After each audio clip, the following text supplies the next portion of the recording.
સાહેબ નમસ્કાર. હા નમસ્કાર રાજપૂત મિત્રો. નમસ્કાર નમસ્કાર સાહેબ નમસ્કાર. રાજસ્થાનના રાજપૂતો છે ને. જી જી સાહેબ જી સરહદ ઉપર બેઠા છીએ. ધન્યવાદ દેવા પડે. ધન્યવાદ. જી જી જી બોલો સાહેબ બોલો જી. આપને શું પ્રશ્ન છે? હવે મેં મારે યુટ્યુબ માં મૂકતા પ્રશ્ન. હોય છે એટલે કોઈ બીજી પર્સનલ ડિટેલ નહીં બોલતા. હાજી બોલો. જી જી જી બોલો. હવે મારે ટૂંકો જ પ્રશ્ન છે. મારી પાસે 1 એકર છે જમીન, બરાબર? હવે મારા સસરા મને એમ કે છે 15 વીઘાનું, પણ એ મારા ગામથી થોડું દૂર છે. એટલે એ જમીન હું લઉં તો મારા સસરા એમ કે એ તમે ત્યાં વીઘા 1.5 વીઘા હાટું શું કામ રાખો, તે ભાઈઓને આપી દો. બરોબર છે.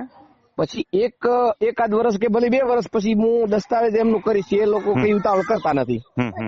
પેલી જમીન મારા નામે ચડ્યા પછી બંને જમીન રાજસ્થાન ગુજરાતમાં છે કે રાજસ્થાનમાં આવે? ગુજરાત બોર્ડર ઉપર છો ને એટલે ચોખવટ કરવી પડે. ના, ગુજરાત સાહેબજી. ઓકે તો કઈ વાંધો નહીં. તમારે કશું કરવાની જરૂર નથી. તમે ખેડૂત ખાતેદાર સર્ટિફિકેટ કઢાવી લો તો વધારે સારું.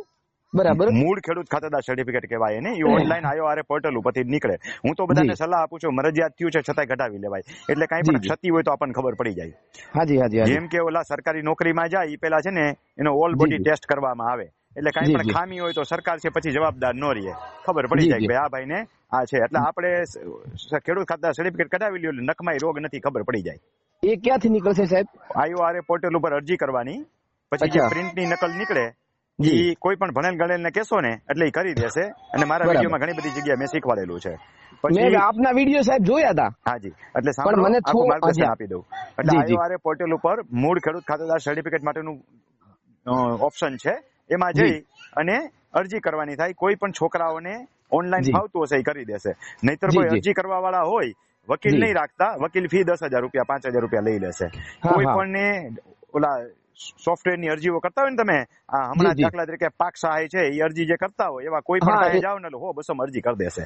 હા, એ તો છે અમારી પાસે. બસ એ અરજી કરાવી, જે પ્રિન્ટ નીકળે એની સાથે તમામ હક પત્રકો જે છે એ જે વારસાઈ રિલેટેડ હોય એટલા જ જી એ જોડી અને પ્રાંતમાં દઈ આવવાનું. બરાબર. એટલે એ ઓટોમેટિકલી આગળ પ્રક્રિયા હાલશે. 2,000 રૂપિયા ભરવાના હોય ઓનલાઈન, એ ભરી દેવાના.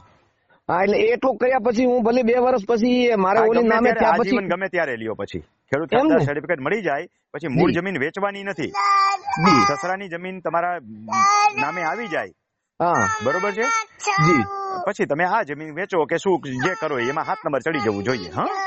એમાં મારા સસરા વાળી 7 નંબરમાં ચડી જવું જોઈએ. હા, એમાં નામ ચડ્યા પેલા કઈ નહીં કરતા. બાપ દાદાની જમીન ત્યાં લેવા દેજો.